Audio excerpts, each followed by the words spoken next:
economy will shrink in the course of 2023. And then weren't that different compared to many others when it comes to the inflation, because inflation is just... But restoring price stability when inflation is high can require measures that are not popular in the short term. As we raise today is Monday, January 21 of 2023, and these are our thoughts and assessments of what's going on in Sweden, Europe, primarily Scandinavia, what we see and what we think you could expect. Of course, none of this is market advice. These are just our thoughts on the market, and you should always consult your own advisor for your investment objectives and goals. And it's been an interesting weekend because we've had a lot of news out, and Sweden itself has been very volatile. But I think what's important to start with is what's happening and why it's happened and how to interpret it. So starting with the Ukraine war and what's going on. So we've had 6 different administrations in the United States since Ronald Reagan. And what you have is the kind of culmination of the strategy that was, espoused from the times of Reagan. And that's really the United States working more with a unified Europe against a Soviet Union or Russia. Because remember, the Soviet Union, of course, fell under Reagan, and that's why he went to Berlin to say, take down this wall, et cetera, et cetera. So you now have a united European EU NATO policy to handling Russia. And so you finally have this movement where the little flag, the Ukrainian flag, and the hashtag has been enough to unite Europe into what the United States has wanted for Europe to do with Europe and the United States, and nothing to do with Russia. So you have war on the coast and the shore of Europe, just within its borders or outside its borders, and what's happening here. You've had to see how it's happening and unfolding. You've had the German defense minister last week being replaced because she wasn't quick enough to get on board with NATO and transfer munitions. She didn't get in time or in sync with the army. She didn't understand the different branches of the military in Germany. And so you have a formerly very, very neutral Germany going to a boots on the ground, sending troops and sending of munitions. So of course don't have the troops yet. We don't have any quote unquote NATO troops in Ukraine, although we do have some in some cases. You do have advisors. And now soon it looks like you will see Germans going back into Prussian territories or Ukraine and helping with the fight. And this has been an incredible masterstroke of the United States administration, because you have Europe unified to fight the next war on European territory. And everybody is motivated to help the Ukrainian part of the European family in the Ukraine. And what you've also gotten, the administration has gotten Europe to do, is get its population to submit to a pre-war mentality and accept the rationing of energy, the rationing of food, and a behavior like you would have in a wartime territory.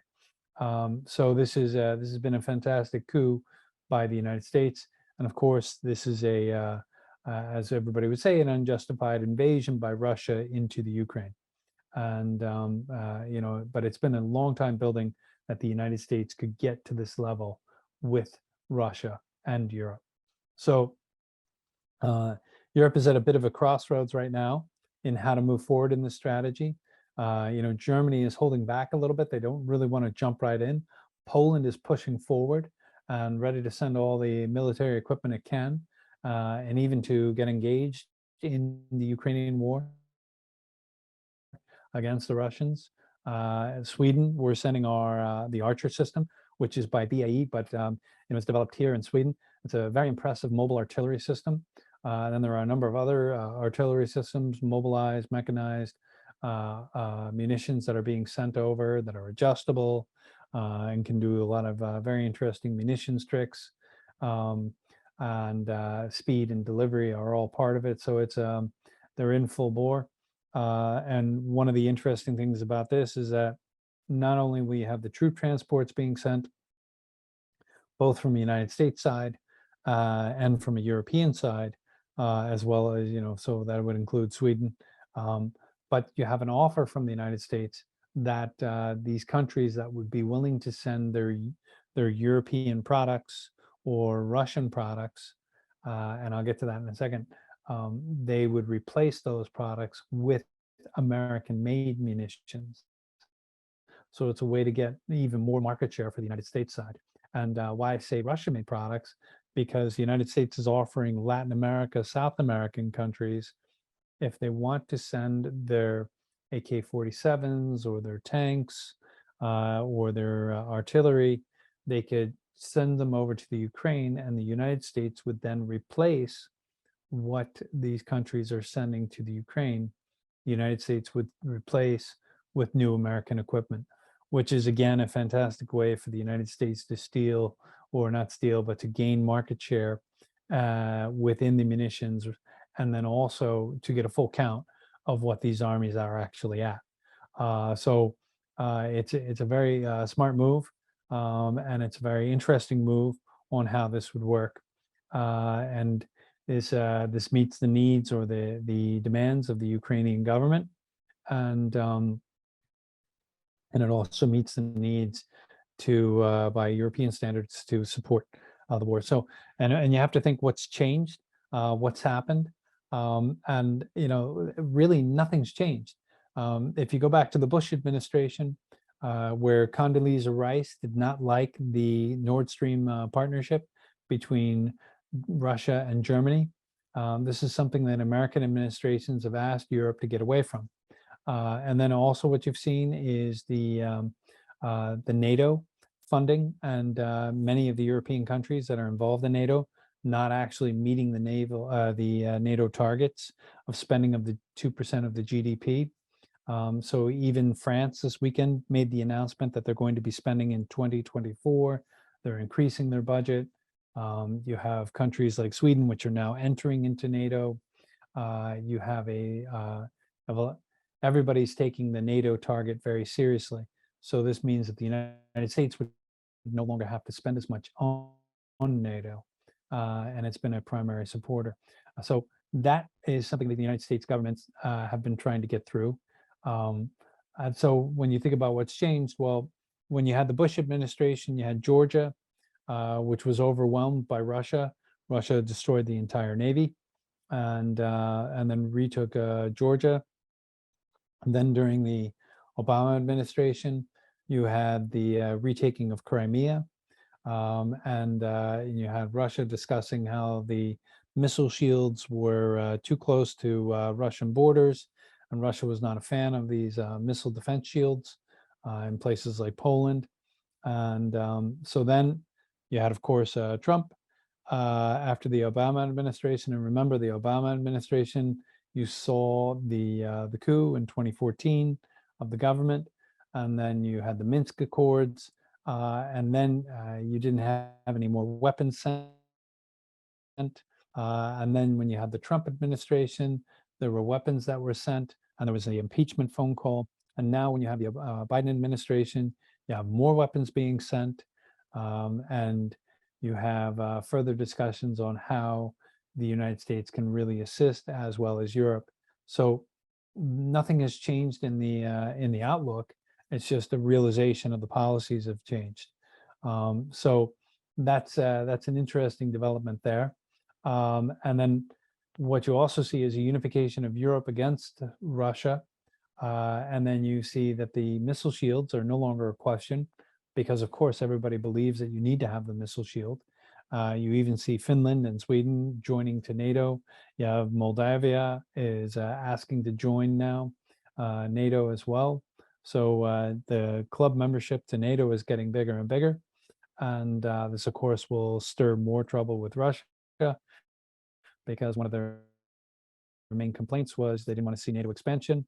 And that was something that had been agreed to with Gorbachev, and then continued to move the bar. So this is again stripping away the Russian Empire through the expansion of NATO. So this is all very much part of it. And what you see is if you compare this action to what happened in World War II, where the United States gave the United Kingdom something like 35 billion at the time, and that took till last year or a couple of years ago to fully pay off. The United States will have payments from the Ukraine well over 100 billion. That's going to take quite some period of time for the Ukraine to pay off. So you effectively have another territory for the United States and a NATO territory under control for quite some time. And that rebuild is going to be over 350 billion. That'll be on infrastructure, that'll be on the grid, that'll be on the schools, that'll be on the buildings, etc. So that will be significant contracts being handed out. And how do you know that this war will continue? Well, right now, the Ukraine needs to get a reinforcement of troops. We did have that comment from Ursula von der Leyen discussing how many people had died in the Ukraine. She gave a figure of 100,000, which was then re-edited.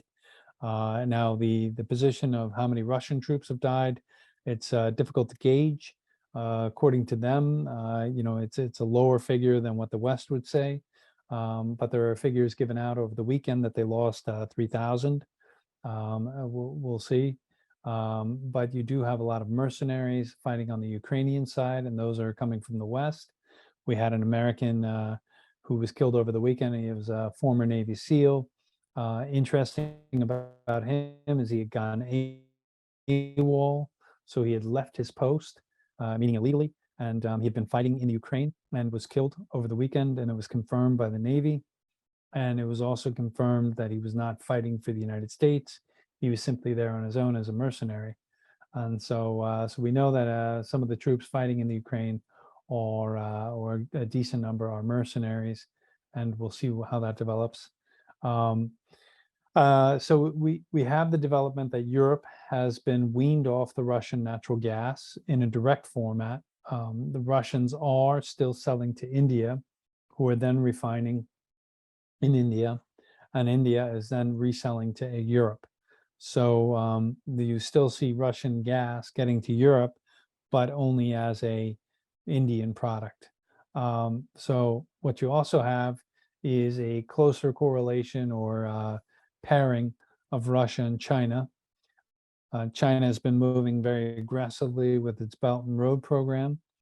We see some cracks forming in the loans that they've given out and the projects as they start to kind of crumble due to the shoddy engineering that was involved. So they'll have to, as these countries default and have to make investments, then China will have to make the investments, and then perhaps maybe the IMF would step in. We also see on the energy front, the West is more focused on a nuclear format now. We see here in Sweden, we're developing nuclear. We're going forward with SMRs. We saw over the weekend that the United States had approved SMRs. Bill Gates, of course, has TerraPower, and those are focused on SMRs. It's on a natrium solution. We saw that Bill Gates, after being at the World Economic Forum, was down in Australia meeting with the Prime Minister Albanese, and he was talking about energy solutions and renewables, which will likely mean, sure, they may continue with some of the wind turbines and solar, but they will also continue with nuclear, as he controls a significant stake or has that TerraPower company. So we'll see nuclear building. And this kind of brings us to an interesting question here in Europe, is why Germany is pushing ESG, but then doing everything contradictory to Energiewende, to change its energy system.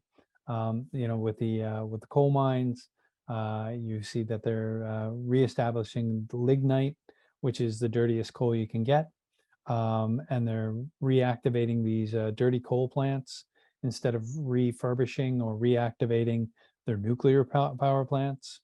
and where if they were turning those back on, we would have a stable energy platform here in Europe, and, you would have a lower cost. You could still use your wind turbines, and you could still use your solar. And in fact, I mean, there wouldn't be any problem, but you'd be able to sell to Europe, and you'd be able to provide a stable economy for Europe, and building manufacturing for the next phase and development of the economy. So that would happen, and then China would not be as much of a threat because we'd have our own energy source, and then we'd be a much more formidable manufacturing source for rest of world to come and build in Europe. And then even what we could do with Africa would be significantly enhanced in terms of partnering and working to develop their economies, and they would also be helping us develop our economy, as opposed to a sort of colonializing way. We'd be helping them. And China has been making significant investments into Europe, so it would be in our best interest to develop our grids. So what's happened here for us in Sweden?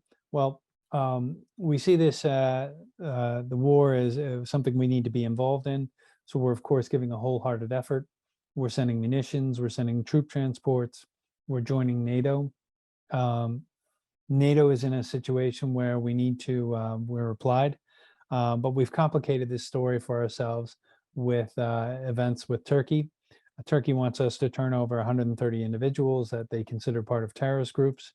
And we're saying, well, they're Swedish citizens, so we can't just turn them over. Then on top of that, we gave the permit to this individual named Rasmus Paludan, who thought it would be entertaining, or he thinks he's an agent provocateur, to burn a Koran in front of the Turkish embassy. And this is really in poor taste. And it really doesn't accomplish anything for Sweden, other than for Sweden to be able to say that they're a free speech country. But I think there could have been other ways to deal with this. And I think ethically and principally, there were other ways that they could have gone about this. But at the same time, they're not making it any better for the NATO involvement.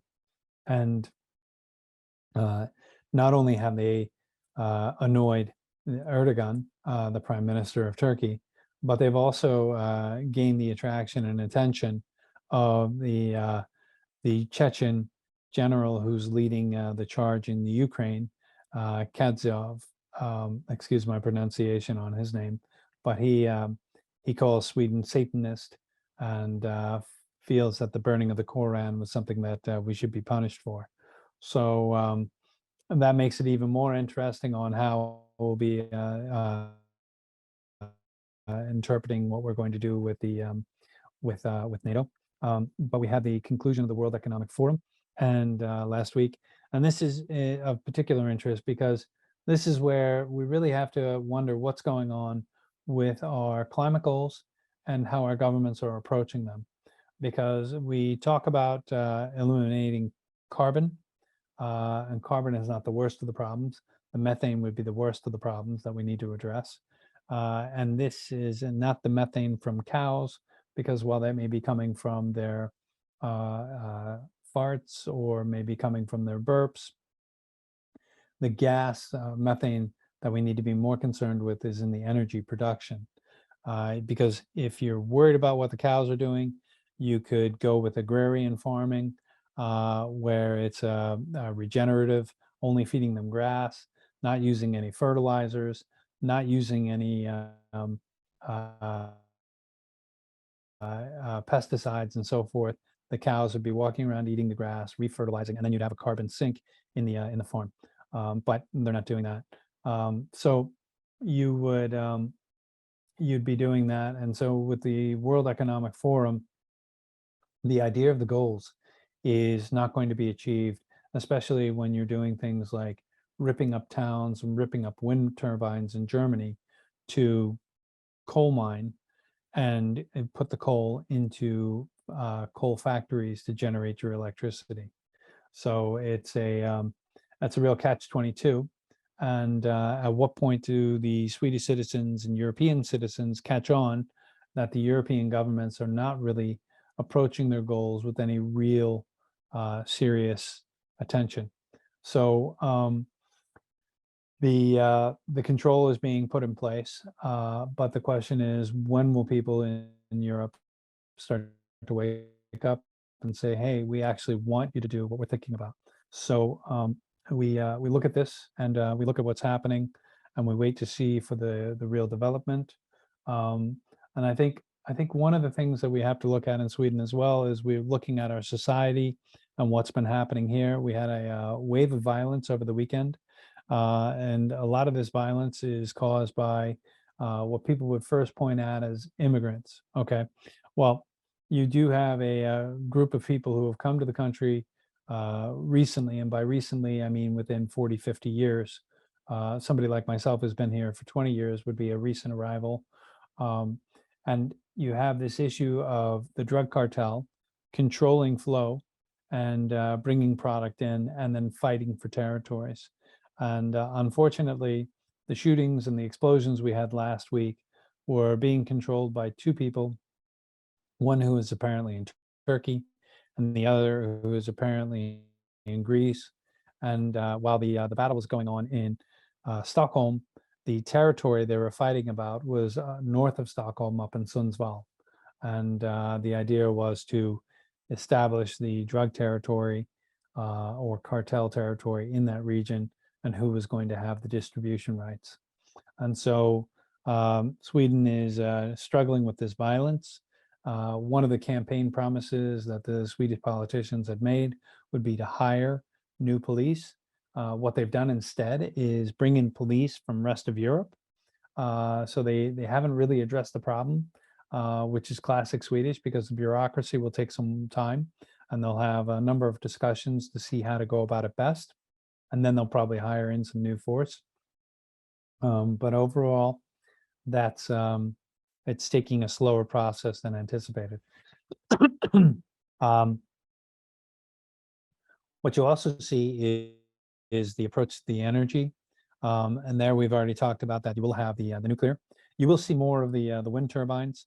Those would look to be more favorable than the solar. Solar, of course, works in the summertime for us.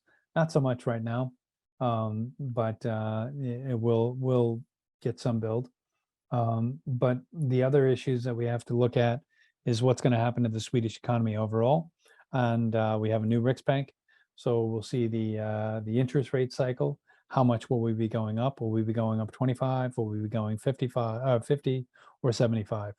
And we've had a very high inflation rate, as has rest of Europe. This has been tied mostly due to the cost of energy. So ECB has said that they will continue hiking rates, and Sweden has said they will hike rates, but hopefully it's going to be on a slower tempo. Maybe we'll follow more with the United States, but I don't think so. I think we'll stick closer to what's been going on with the EU and ECB. So I think that would be a better way to gauge how our cycle will go. But what this does to the Swedish households and economies is yet to be seen. And we're at a dangerous trend level right now where we're seeing a rise in homelessness, and we're seeing a declining Swedish household economy. We're seeing continued increase in food cost, energy cost for electricity, and for diesel. Diesel has been one of the bright spots, unfortunately, for the Swedish government. And they're not making any concessions to lower the cost as they had promised, to lower the cost of diesel by several crowns as opposed to öre, which are our pennies. And so we're still waiting on quite a bit. There's another idea that's been floated out there that the criminals would have to pay for their care or maintenance in the prison system in Sweden. This is something that Germany does, but it would be interesting to see how it's handled here in Sweden. And again, I think this would go against the Swedish core, because the idea is that you rehabilitate your citizens, and if they're quote unquote rehabilitating and then coming out with bad credit ratings because they owe their prison payments, then it really doesn't set them free, and get them back into society. So I think that would be something of interest, but it doesn't look like it'll happen right away. So I think what to expect. Well, our hospital staffing needs to increase. So hospital supplies, obviously something that would increase. Pharmaceuticals would be something that would increase. Our building materials, we need more building, and then what will happen in the Ukraine would be something where that will be favored. Our electrical transmissions, pipelines, construction, sub-suppliers to the industry. Right now is a bit of a time to hold off because no new house sales have really been made. But clearly munitions and the oil rig market has been coming back in the US. So I think those could be sectors that would be favorable. But right now, this is more of a market that's trading not on fundamentals, but trading on expectations. So if China opens up and there's a GDP of 5% for China, you would see a global GDP over 3%. And with that is what the market is trading up on. The market is not trading on the fundamentals. So I would call this a trader's market. And you would advise you speak to your account reps, your advisors, to see how you would play the market. And I think you look at the trading opportunities as the best way to be involved. So with that, remember, you can always make money in the market if you're long, if you're short, if you're long-term or your short-term strategy, if you're playing options, derivatives, or the actual equity instruments, you can always make money in the market. And personally, it looks more like a trader's market right now than it does to be a long-term market. Although many people would say just buy for the 10-year and have it tucked away and pull a Rip Van Winkle on it and come back after the 10 years. So I wish you a great day and success in the market. Thank you.